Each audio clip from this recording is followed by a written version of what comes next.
오늘 중국 우한에서 2차로 귀국한 교민들이 임시생활시설인 충남 아산 경찰인재개발원에 입소했습니다. 어제 충북 진천 공무원 인재개발원 수용 인원을 합해 700명가량이 격리 생활을 시작했습니다. 현장 연결합니다. 이문석 기자.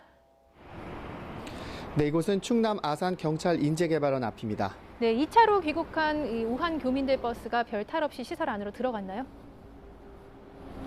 네, 그렇습니다. 오전 11시 20분쯤 교민들이 탄 버스가 이곳에 도착했습니다. 교민 300여 명이 버스 30여 대에 나눠 타고 들어왔는데요. 마지막 버스가 들어갈 때까지 40분 정도가 걸렸습니다. 버스는 정문에서 한 차례 소독 작업을 마친 뒤 임시 생활시설로 향했습니다. 어제는 이곳을 포함해 도로에 경찰이 상당히 많이 배치돼 있었는데요. 오늘은 경찰 숫자도 크게 줄었고 분위기도 훨씬 차분해졌습니다. 어제와 달리 마을 입구에 나온 주민들도 많지 않았습니다. 오늘 새로 입소한 교민은 326명입니다. 어제 입소자와 추가 검사를 받은 11명 등을 합치면 충남 아산과 진천에 모두 693명이 수용됐습니다. 어린이를 빼고 1인 1실로 격리 생활하면서 아침 저녁으로 직접 체온을 재 증상과 함께 제출해야 합니다. 밤사이에 이곳에 있던 교민 한 명이 인후통 증상으로 격리병상으로 옮겨졌는데 검사 결과 다행히 음성 판정을 받았습니다.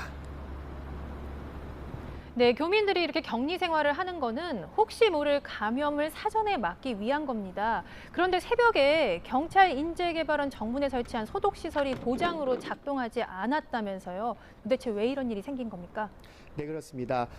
지금 제가 서 있는 이곳 경찰인재개발원 출구에는 차가 오가면 자동적으로 소독약이 뿌려지는 장치가 설치가 돼 있습니다. 그 바닥에서 그리고 양쪽 옆에서 소독약이 내뿜게 되는데요. 바로 이 장치가 새벽에 수시간 동안 작동하지 않았습니다. 현장 방역 관계자는 기온이 갑자기 영하로 떨어지면서 분무 장치가 고장났다고 말했습니다. 방역 관계자의 말을 직접 들어보겠습니다. 차량 소독은 여기가 다예요? 그럼 이거 안 된 건 언제부터 안 됐어요? 새벽에? 분무장치를 녹이는 궁여지책으로 오전 9시쯤부터 장치가 다시 작동하고 있습니다. 하지만 문제는 언제부터 소독약 분무가 안 됐는지 파악이 안 될 정도로 방역이 허술했다는 겁니다.